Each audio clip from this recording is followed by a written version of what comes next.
Apa kabar kalian? Miss berharap kalian tetap sehat, tetap semangat, walaupun kita masih belajar dari rumah.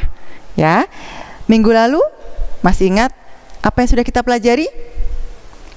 Kita sudah belajar tentang bentuk-bentuk kerjasama.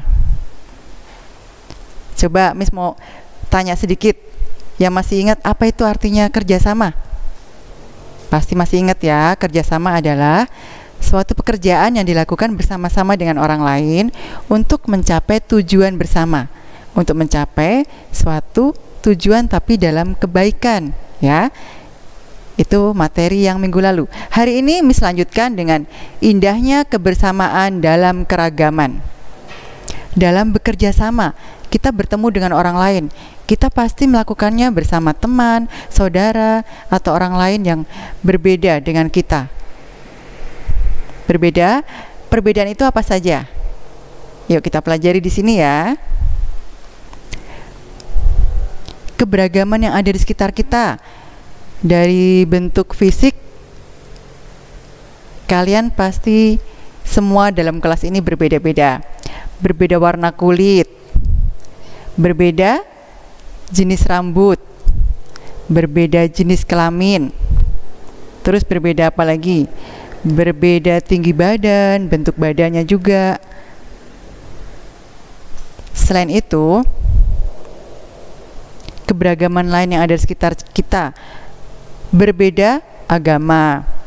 Agama ada berapa di Indonesia? Ya, agama ada 6. Dalam satu kelas ini pasti ada yang beragama Katolik, Kristen, mungkin tetangga kamu ada yang beragama Islam. Ada juga yang beragama Hindu, Buddha, Konghucu, ya. Selain berbeda agama, kita berbeda apa lagi? Berbeda suku. Siapa yang dari Jawa, suku Jawa? Pasti ada di kelas ini. Terus, ada yang dari Medan? Suku Batak? Pasti ada. Ada yang dari Kalimantan? Ya, kita terdiri dari bermacam-macam suku.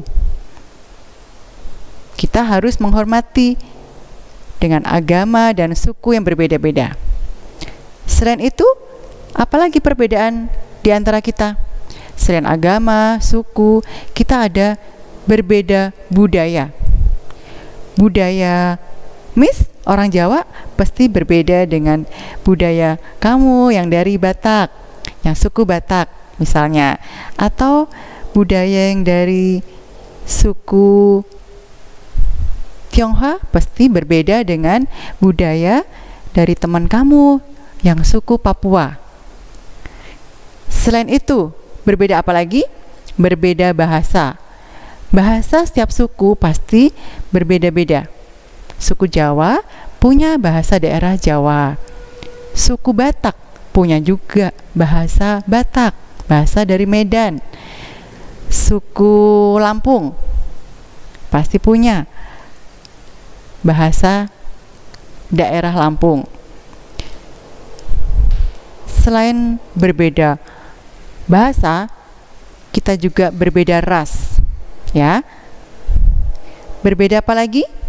Berbeda profesi dengan orang-orang sekitar kita.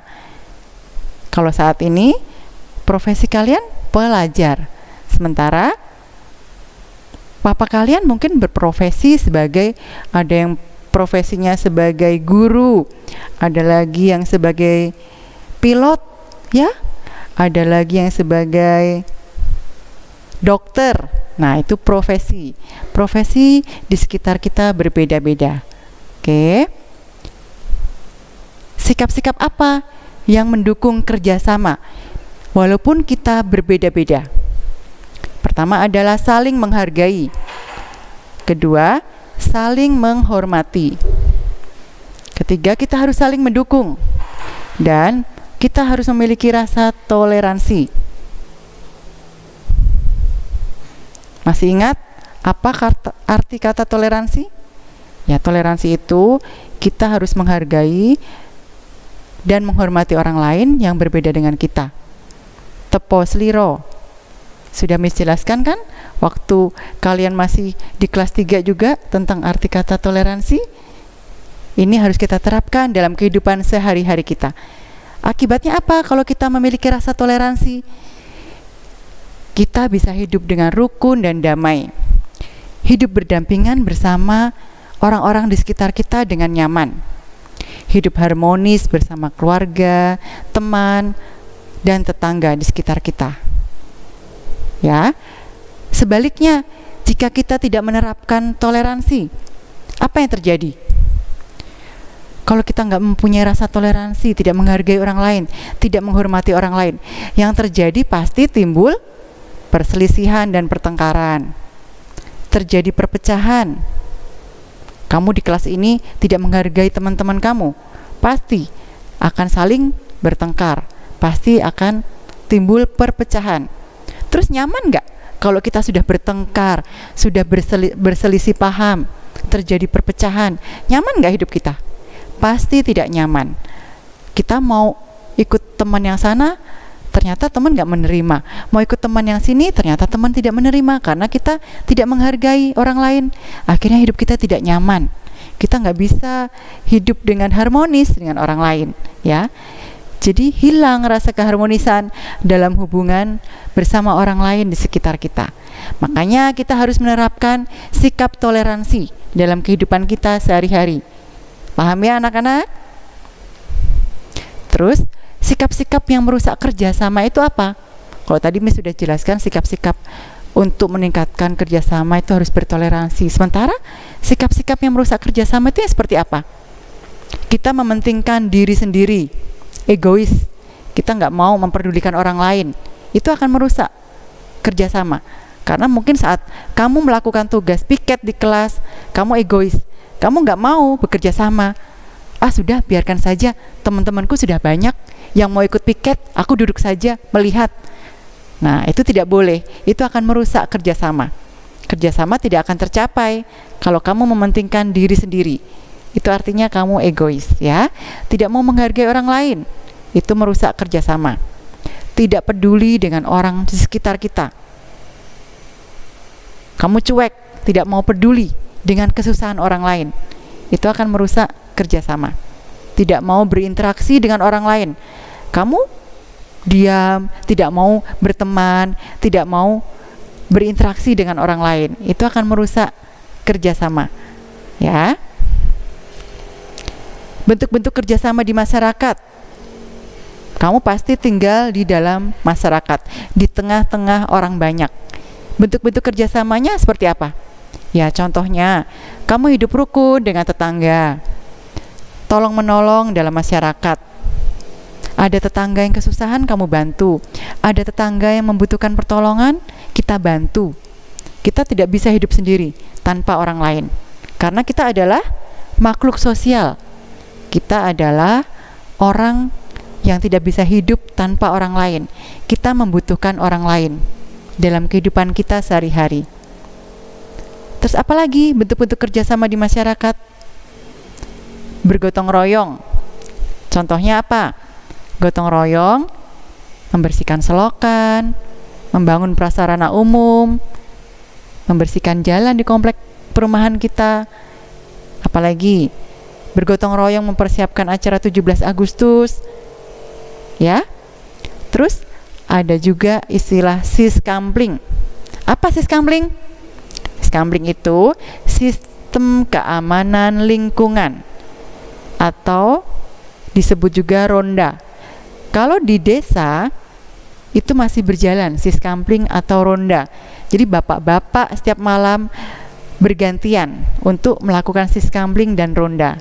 Tapi di kota-kota besar seperti di sini biasanya ronda sudah dilakukan oleh Bapak Satpam yang berkeliling menjaga komplek kita, yang setiap malam keliling dari depan, blok depan sampai blok belakang, melihat rumah-rumah warga aman atau tidak. Nah, itu kalau di desa masih dilakukan oleh semua warga, karena di desa tidak ada satpam atau security. Mereka kebanyakan bekerjanya sebagai petani, pedagang, dan saat malam mereka berkumpul bersama melakukan ronda atau siskampling. Nah, itu contoh-contoh bentuk kerjasama di masyarakat. Bentuk kerjasama dan manfaat kerjasama buat kita apa? Saat kita melakukan kerjasama bersama-sama, pasti kamu memiliki manfaatnya. Contohnya tadi yang Miss bilang, ronda dan siskampling. Manfaatnya untuk menjaga lingkungan sekitar rumah kita atau menjaga komplek kita aman. Tidak ada pencuri, tidak ada orang-orang jahat yang berniat masuk ke dalam komplek kita atau ke rumah kita.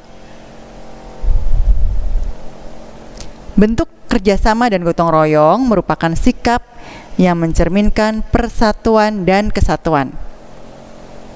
Sesuai dengan sila keberapa? Gotong royong dan kerjasama?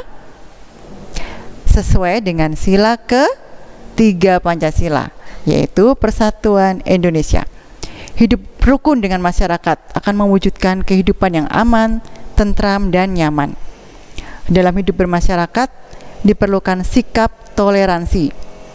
Gotong royong merupakan bentuk kerjasama di masyarakat Indonesia yang sudah menjadi ciri khas atau budaya bangsa kita yang harus kita lestarikan. Perilaku warga Indonesia harus mencerminkan persatuan dan kesatuan di tengah berbagai keragaman. Dari penjelasan Miss tadi tentang indahnya perbedaan dalam keragaman untuk kita melakukan kerjasama bersama-sama, kalian sudah paham? Kalau kalian belum paham, besok kita bisa bertanya jawab langsung saat jam pelajaran PKN, ya. Nanti Miss akan jelaskan lagi. Siapa yang masih belum paham boleh bertanya. Siapa yang belum jelas boleh kita sharing bersama-sama. Ya. Demikian video yang Miss berikan hari ini. Semoga bisa memberikan pembekalan buat kalian untuk besok mengikuti pelajaran selanjutnya. Terima kasih sudah mendengarkan penjelasan Miss. Tetap jaga kesehatan, tetap semangat.